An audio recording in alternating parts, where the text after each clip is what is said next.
Hello, xin chào các bạn đã quay trở lại với kênh YouTube Review 5 phút. Ở cuối tập đặc biệt 187, sau khi Thạch Hạo nổi giận lôi đình một mình lấy mạng Cổ Thánh Tử cùng Quân Đạo và Quái Thai Thiên Quốc, thì ngay sau đó, chân thân của Lục Quan Vương Ninh Xuyên cùng một thiếu niên bí ẩn cùng với Trích Tiên, người được coi là mệnh số 1 số 2 tiên cổ cũng xuất hiện. Và tất nhiên, lý do bọn họ có mặt tại đây một phần cũng bởi bọn hắn biết Thạch Hạo đã tu luồng tiên khí thứ hai và muốn tới để kiểm chứng. Thế nhưng ngay sau đó, không chỉ có 3 người họ mà rất nhiều quái thai cổ đại khác cũng tề tựu, bầu trời lúc này như sáng rực. Trong số đó, có một lão già tóc bạc phơ trên tay cầm cung trông vô cùng uy phong, thực lực của lão khiến người khác nhìn không thấu. Và không chỉ có kẻ địch, lần này ngay cả Thanh Y cùng Trường Cung Diễn biết chuyện cũng tới. Nhìn thấy Thạch Hạo, nàng rất nhanh phóng người về phía nam nhân kia cùng đồng bạn của mình. Tuy nhiên, Thạch Hạo cùng đồng bạn của mình vẫn chưa biết chuyện gì đang xảy ra. Rất nhanh, anh ấy cũng mau chóng lùi về phía sau. Và cũng đúng vào lúc này, ở phía xa, bất chợt bầu trời lóe lên một luồng ánh sáng chói mắt. Sau đó, một tòa cung điện cổ thần bí tỏa ra ánh vàng hiện lên. Nhìn thấy nó, Trường Cung Diễn nói, là nó, Hoàng Kim Đạo Cung xuất hiện, võ đài tiên đạo chẳng mấy chốc sẽ hiện ra, bên trong có truyền thừa, còn có binh khí của kỷ nguyên tiên cổ, tất cả đều tới để tranh giành. Dứt lời, hắn nhìn về phía xa thì thấy đám người Trích Tiên đã ra tay. Sau lưng Trích Tiên, một luồng ánh sáng xanh huyền bí xuất hiện. Sau đó, trong tay hắn ta, cây sáo lại một lần nữa phát ra âm thanh cao vút. Còn Lục Quan Vương Ninh Xuyên cùng những người khác, bọn họ cũng mau chóng tế ra bảo thuật của mình, rồi bắt đầu cảm ngộ. Thấy vậy, đứng trước tòa cung điện kia, Thạch Hạo cũng liền vung kiếm lên, nguyên thần từ trên trán đi ra, rồi liền tiến vào trạng thái tĩnh lặng. Tuy nhiên, cũng đúng vào lúc này xuất hiện một quả trứng từ đâu lao tới, đánh mạnh vào màn chắn bên ngoài cung điện màu vàng kia.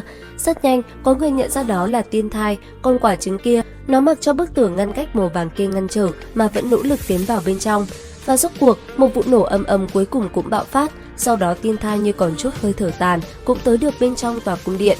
Sau đó, tòa cung điện màu vàng kia cứ thế dần tan biến, nó giống như vì tiên thai mà đến cũng vì tiên thai mà đi. Thế vậy, Thạch Hạo vô cùng ngạc nhiên. Vừa quay đầu rời đi, Thạch Hạo lại bất chợt bị Lục Quan Vương Ninh Xuyên ngăn cản. Và tất nhiên, cũng chẳng cần võ mồm làm gì nhiều. Rất nhanh, hai người đã lao vào chiến, cầm trong tay Đại La Tiên Kiếm, anh ấy liền lao về phía trước. Đối diện với Thạch Hạo, Lục Quan Vương chỉ cười lạnh, trong tay bảo thuật cũng liền thi triển. Một tấm tranh tựa như một dải lụa từ trên người hắn lao ra, cùng Thạch Hạo đối kháng.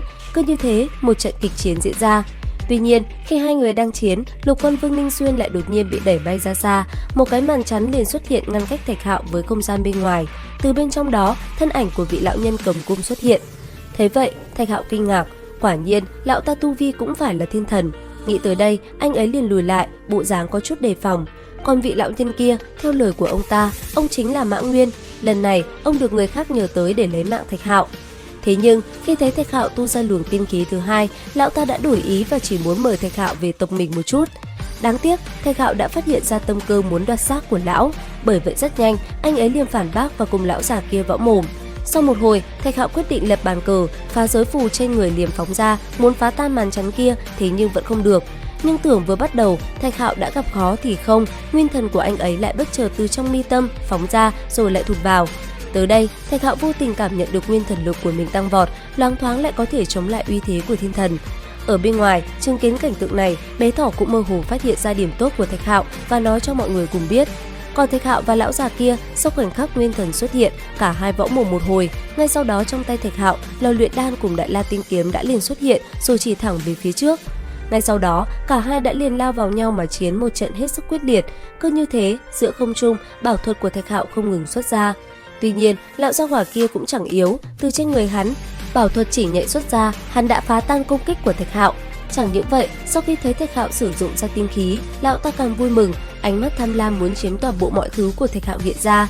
Tuy nhiên, Thạch Hạo cũng không phải là ngọn đèn cạn dầu.